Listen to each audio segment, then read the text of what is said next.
चले आई हम उज्जवल कुमार राय, हम चंदन कुमार चांद रोज सबके बीच में हमने के दोनों भाई मतदाता जागरूकता गीत सुनावे जा रहा भैया। सुने जा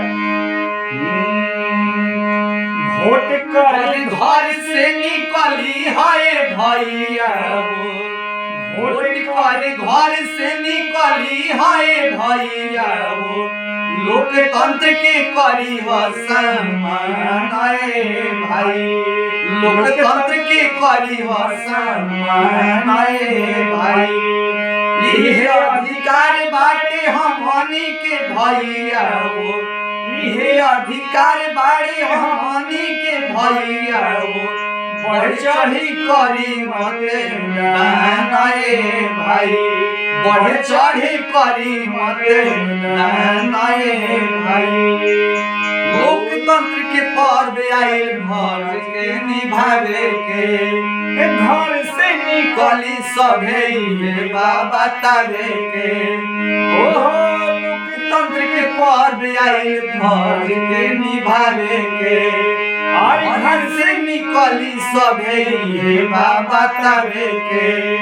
रौरे विधाता बानी देश के निर्माता बानी, रौरे विधाता बानी देश के निर्माता बानी, लोकतंत्र के करी निर्माण भाई, मिलजुली करी भाई। ओ गांव शहर देश के भविष्य के बनाई जाए, और केहू के लोग बहकावा में नया जाए। गांव शहर देश के भविष्य के बचाई जाए, केहू के लोग बहकावा में नया जाए।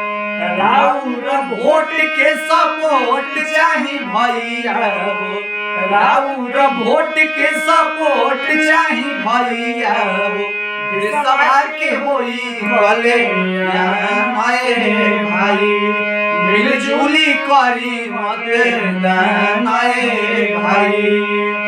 ओ भ्रष्टाचारी के मिल के भगावे के, अपन गाँव और देश के बचावे के।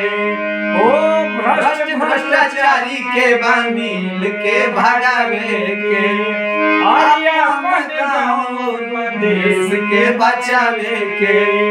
हमनी के भूल चुक से पीढ़ी पछताई हो, हमनी के भूल चुक से पीढ़ी पछताई हो, बतिया देवे ध्यान भाई, मिलजुली करी मतदान भाई, मिलजुली करी मतदान